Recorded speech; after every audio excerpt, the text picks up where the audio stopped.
Egito, em busca da imortalidade.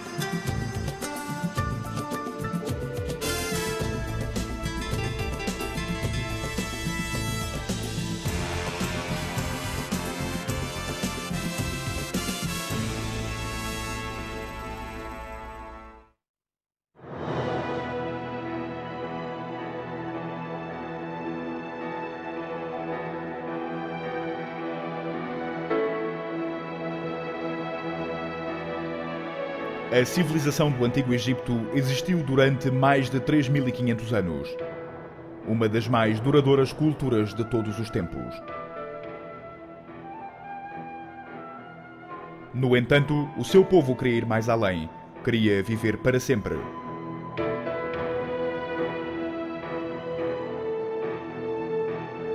E mais do que qualquer outro egípcio, o faraó desejava ardentemente a imortalidade.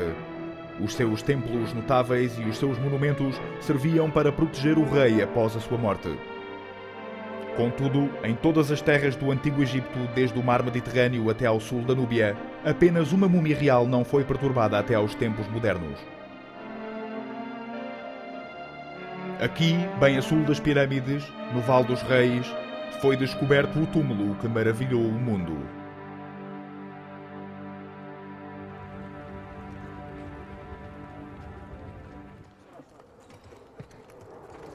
Era o ano de 1922. A arqueologia chegou ao Egito como um exército invasor.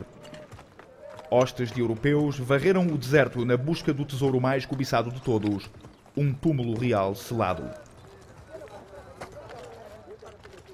Howard Carter, um egiptólogo experiente, passou anos à procura de um faraó menor.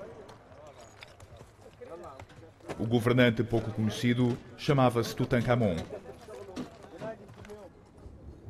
Ele já não era ninguém. Já lá estava há 10 anos e o dinheiro estava a acabar. Ele era um romântico. Tem que ser para se ficar no Egito tanto tempo. Ele sempre soube que o rei Tutankhamon estava lá. A sorte chegou a Carter no primeiro dos dias da sua sexta expedição.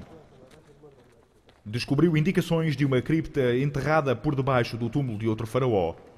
Um acidente do destino que a tinha vindo a manter escondida de caçadores de túmulos durante séculos.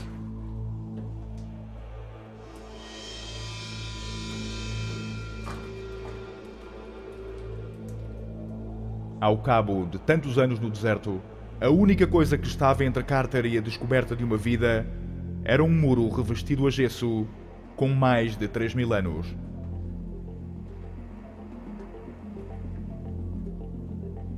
Carter não estava disposto a que os melhores aspectos da lei o abrandassem.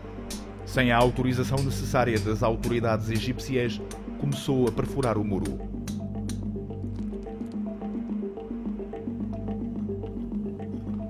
Eles não disseram a ninguém, sabe? E então ele abre aquilo e de repente vem uma brisa de ar antigo com um cheiro de todas as coisas que estavam lá dentro. Não se pode imaginar um momento mais empolgante na história da arqueologia. Consigo imaginar o sentimento.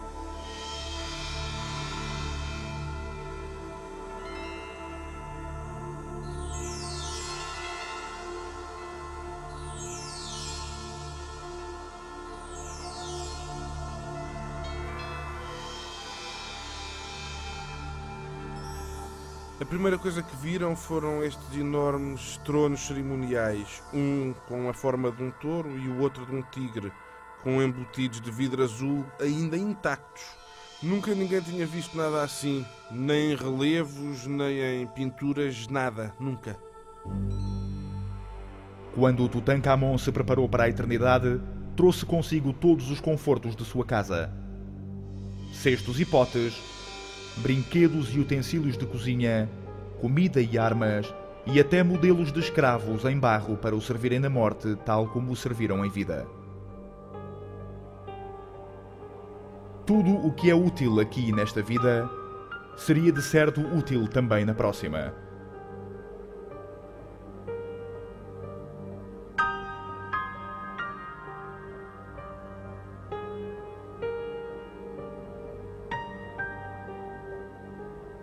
Mas sobre o rei em si muito pouco se sabe. Apenas que tinha entre os 18 e os 19 anos quando morreu e que tinha uma mulher muito jovem. Até as múmias de 2 bebés, também encontradas na cripta, se tornam órfãs no mistério que envolve a vida do jovem faraó. Uma coisa só era clara. O túmulo de Tutancâmon foi desenhado como um portal para a eternidade. Um armazém de artefactos sagrados e mágicos para a sua viagem depois da morte.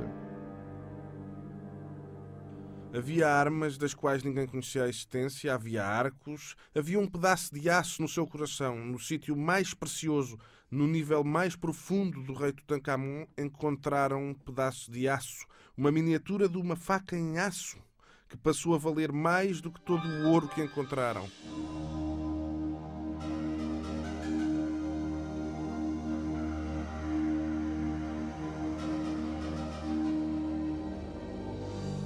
Foi num grande altar fechado que foram encontrados os mais magníficos tesouros e a múmia de Tutancâmon.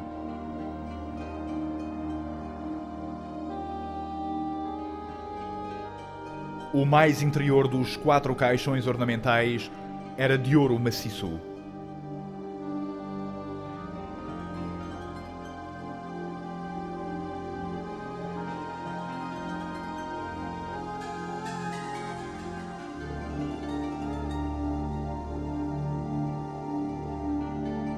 Ainda assim não seria suficiente para assegurar o lugar de Tutancâmon na eternidade.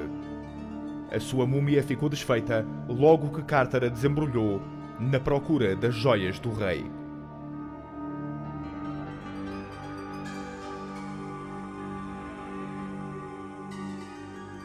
Infelizmente, Tutancâmon não viria a ser recordado como faraó, nem como um homem, mas sim como um tesouro. Para eles foi como encontrar o pote de ouro no fim do arco-íris. Mas o que iriam encontrar eles não sabiam. Tornou-se um grande acontecimento mediático. Provavelmente um dos primeiros acontecimentos mediáticos do século XX. No Grande Egito, nas proximidades da misteriosa Esfinge e das poderosas pirâmides, sentinelas solitárias do Grande Deserto, uma expedição arqueológica britânica liderada por um homem chamado Howard Carter descobriu um túmulo de um antigo rei. Era uma história e peras, quer dizer, era muito interessante. Nenhum outro tesouro, encontrado antes ou depois, se compara com os achados de Carter. Uma vez mais voltamos a sentir que isto foi feito para seres humanos e eles usavam-no. Os pequenos brinquedos tinham marcas que mostravam terem sido usados pelo rei Tutancâmon quando era criança. As armas tinham sido usadas. Algumas setas estavam com pequenas moças de serem usadas em treino. Isto é, no meu entender, a humanidade palpável.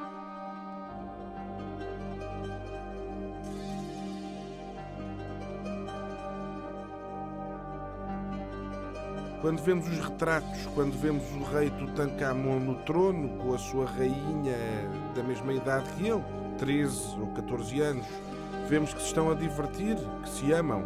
Ela está a tocar-lhe de uma forma extremamente carinhosa. Em vida, Tutancâmon governou todo o Egito. Na morte, aspirava a ter uma vida eterna com tanta abundância quanto a do reino que deixara para trás.